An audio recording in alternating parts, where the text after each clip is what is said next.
ತುಮಕೂರು ನಗರದಲ್ಲಿ ನೂತನವಾಗಿ ಸದ್ಭಾವನಾ ಫೌಂಡೇಶನ್ ಉದ್ಘಾಟನಾ ಸಮಾರಂಭವನ್ನು ಆಯೋಜನೆ ಮಾಡಲಾಗಿತ್ತು. ಈ ಕುರಿತಂತೆ ಒಂದು ವರದಿ ಇಲ್ಲಿದೆ ನೋಡಿ.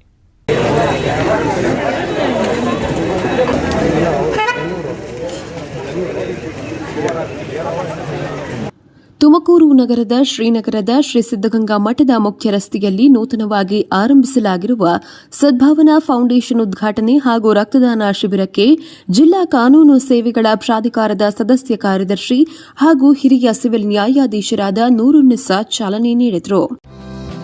ರಾಷ್ಟ್ರ, ರಾಜ್ಯ, ಸ್ಥಳೀಯ ಸುದ್ದಿಗಳ ಕಂಪ್ಲೀಟ್ ಅಪ್ಡೇಟ್ಗಳಿಗಾಗಿ ಈಗಲೇ ಪ್ರಗತಿ ಟಿವಿ ಡಿಜಿಟಲ್ಗೆ ಸಬ್ಸ್ಕ್ರೈಬ್ ಆಗಿ, ನೋಟಿಫಿಕೇಶನ್ಗಳಿಗಾಗಿ ಬೆಲ್ ಐಕಾನ್ ಮೇಲೆ ಕ್ಲಿಕ್ ಮಾಡಿ.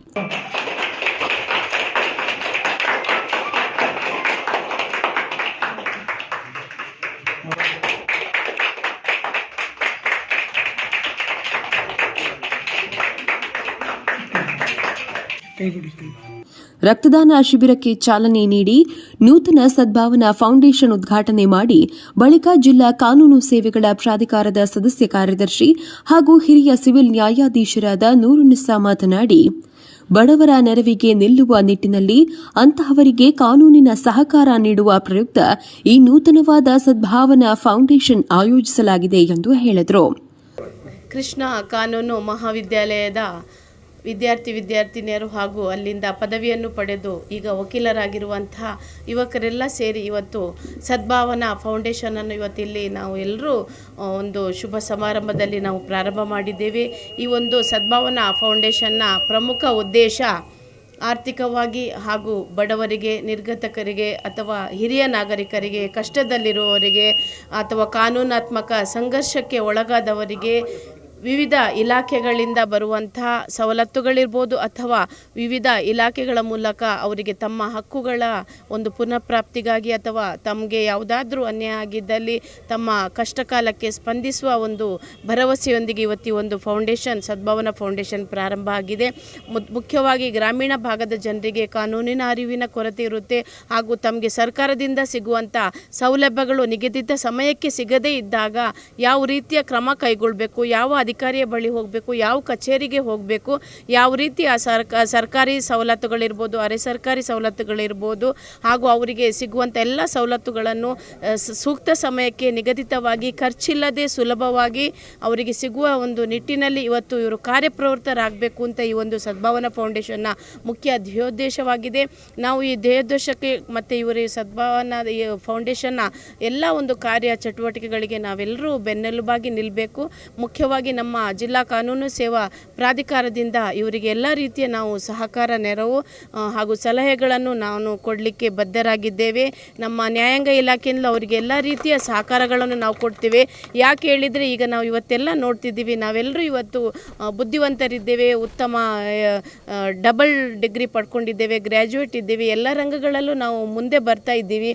ಆದರೆ ನಮ್ಮಲ್ಲಿ ಎಲ್ಲೋ ಒಂದು ಕಡೆ ನಾವು ಇವತ್ತು ಬೇರೆಯವರ ಕಷ್ಟಕ್ಕೆ, ಬೇರೆಯವರ ಸಮಸ್ಯೆಗೆ, ಬೇರೆಯವರ ನೋವಿಗೆ ಸ್ಪಂದಿಸುವ ಒಂದು ಮುಖ್ಯವಾಗಿ ಮನುಷ್ಯನಿಗೆ ಏನು ಬೇಕು ಆ ಒಂದು ವ್ಯಕ್ತಿತ್ವ ಇವತ್ತು ನಮ್ಮಲ್ಲಿ ಕಮ್ಮಿ ಆಗ್ತಿದೆ.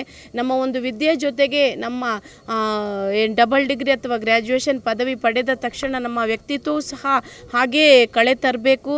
ನಮ್ಮ ವ್ಯಕ್ತಿತ್ವ ಅದೇ ಮಾನವೀಯ ಮೌಲ್ಯಗಳಿಗೆ ಒತ್ತು ಕೊಡಬೇಕು. ಬಡವರಿಗೆ, ಕಷ್ಟದಲ್ಲಿರುವವರಿಗೆ, ಹಿರಿಯ ನಾಗರಿಕರಿಗೆ, ಅಂಗವಿಕಲರಿಗೆ ನಾವು ಸ್ಪಂದಿಸುವ ಒಂದು ಮನೋಭಾವನೆ ಬೆಳೆಸ್ಕೊಳ್ಬೇಕು.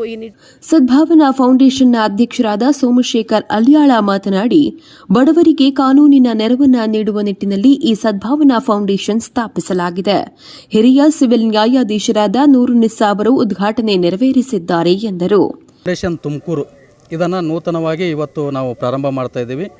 ಇದರ ಒಂದು ಪ್ರಾರಂಭೋತ್ಸವವನ್ನು ಮಾನ್ಯ ಗೌರವಾನ್ವಿತ ಹಿರಿಯ ನ್ಯಾಯಾಧೀಶರು, ಸಿವಿಲ್ ನ್ಯಾಯಾಧೀಶರು ಹಾಗೂ ಸದಸ್ಯ ಕಾರ್ಯದರ್ಶಿಗಳು, ಜಿಲ್ಲಾ ಕಾನೂನು ಸೇವೆಗಳ ಪ್ರಾಧಿಕಾರ ತುಮಕೂರು ಶ್ರೀಮತಿ ನೂರುನ್ನಿಸಾ ಮೇಡಮ್ ರವರು ಇವತ್ತು ಈ ಕಾರ್ಯಕ್ರಮದ ಉದ್ಘಾಟನೆಯನ್ನು ಮಾಡಿದ್ದಾರೆ. ಅದರ ಜೊತೆಗೆ ಇವತ್ತು ಇದರ ಒಂದು ಸವಿನೆನಪಿಗಾಗಿ ಒಂದು ನಾವು ಸ್ವಯಂ ಪ್ರೇರಿತವಾದಂಥ ಒಂದು ರಕ್ತದಾನ ಶಿಬಿರವನ್ನು ಕೂಡ ಆಯೋಜನೆ ಮಾಡಿದ್ದೀವಿ. ನಮ್ಮ ಸದ್ಭಾವನಾ ಫೌಂಡೇಶನ್ನ ಗುರಿ ಉದ್ದೇಶ ಇಷ್ಟೇ, ಯಾರು ನೊಂದಿರ್ತಾರೆ, ಆರ್ಥಿಕವಾಗಿ ಯಾರು ಒಂದು ಹಿಂದುಳಿದಿರ್ತಾರೋ ಅಂಥವರಿಗೆ ಒಂದು ಏನಂದರೆ ಒಂದು ಸೇವೆಯನ್ನು ಒದಗಿಸೋಣ, ನೊಂದಂಥ ಒಂದು ಕುಟುಂಬಕ್ಕೆ ಒಂದು ಸೂಕ್ತವಾದಂಥ ನ್ಯಾಯ ಕೊಡಿಸುವಂಥ ಒಂದು ಕಾರ್ಯವನ್ನು ಮಾಡೋಣ ಅಂತ ಹೇಳ್ಕೊಂಡು ಇವತ್ತು ಈ ಒಂದು ಸದ್ಭಾವನಾ ಫೌಂಡೇಶನ್ನ ಪ್ರಾರಂಭ ಮಾಡಿದ್ದೀವಿ. ಇದು ಏನು ಮಾಡುತ್ತೆ ಅಂತಂದರೆ ಸರ್ಕಾರದ ಸಂಬಂಧಪಟ್ಟಂಥ ವಿವಿಧ ಯೋಜನೆಗಳಾಗಿರ್ಬೋದು ಮತ್ತು ಕಾನೂನಾತ್ಮಕ ಸಮಸ್ಯೆಗಳು ಏನೇ ಬಂದರೂ ಕೂಡ ಅದನ್ನು ಪರಿಹಾರ ಮಾಡುವಂಥ ಒಂದು ಕೆಲಸವನ್ನು ಮಾಡಬೇಕು ಅಂತ ಹೇಳ್ಕೊಂಡು ಎಲ್ಲ ಒಂದು ವಕೀಲ ವೃತ್ತಿಯಲ್ಲಿ ಇರುವಂಥವ್ರನ್ನೆಲ್ಲ ಸೀನಿಯರ್ಸ್ ಇದ್ದಾರೆ, ಅವ್ರನ್ನೆಲ್ಲರನ್ನ ಕರ್ಕೊಂಡು ಮತ್ತು ಜಿಲ್ಲಾ ಕಾನೂನು ಸೇವೆಗಳ ಪ್ರಾಧಿಕಾರ ತುಮಕೂರು ಇದನ್ನು ಜೊತೆಗೆ ಇಟ್ಟುಕೊಂಡು ಅವ್ರ ಮಾರ್ಗದರ್ಶನದಲ್ಲಿ ಮತ್ತು ಶ್ರೀ ಕೃಷ್ಣ ಕಾನೂನು ಮಹಾವಿದ್ಯಾಲಯದ ಪ್ರಾಂಶುಪಾಲರು ಕೂಡ ಇದ್ದಾರೆ, ಡಾಕ್ಟರ್ ವಿನಯ್ ವಿಮಲಾ ಮೇಡಮ್ ರವರು, ಅವರು ಮಾರ್ಗದರ್ಶನ ಮಾಡ್ತಾ ಇದ್ದಾರೆ. ಇವರೆಲ್ಲ ಒಂದು ಮಾರ್ಗದರ್ಶನ ಸಲಹೆ ಎತ್ತುಕೊಂಡು ಒಂದು ಉಚಿತವಾದಂಥ ಒಂದು ಯಾವುದೇ ರೀತಿಯಾದಂಥ ಒಂದು ದುಡ್ಡನ್ನು ತೆಗೆದುಕೊಳ್ಳದೆ ಒಂದು ನಿಸ್ವಾರ್ಥ ಸೇವೆಯನ್ನು ಮಾಡಬೇಕಂತೇಳಿ ಈ ಒಂದು ಸದ್ಭಾವನಾ ಫೌಂಡೇಶನನ್ನು ಪ್ರಾರಂಭ ಮಾಡಿದ್ದೀವಿ. ಅದಕ್ಕೆ ತಮ್ಮೆಲ್ಲರ ಬೆಂಬಲ ಇರಲಿ, ಇದಕ್ಕೆ ತಾವು ಕೂಡ ಸಹಕಾರ ಮಾಡಿರಿ ಅಂತೇಳಿ ಈ ಮೂಲಕ ಕೇಳ್ಕೊಳ್ಳೋದು. ಒಟ್ಟಾರೆ ಸದ್ಭಾವನಾ ಫೌಂಡೇಶನ್ ಉದ್ಘಾಟನೆ ಪ್ರಯುಕ್ತ ರಕ್ತದಾನ ಶಿಬಿರವನ್ನು ಸಹ ಏರ್ಪಡಿಸಲಾಗಿತ್ತು. ಈ ವೇಳೆ ಸದ್ಭಾವನಾ ಫೌಂಡೇಶನ್ನ ಎಲ್ಲ ಪದಾಧಿಕಾರಿಗಳು ಹಾಜರಿದ್ದರು. ನ್ಯೂಸ್ ಡೆಸ್ಕ್, ಪ್ರಗತಿ ಟಿವಿ.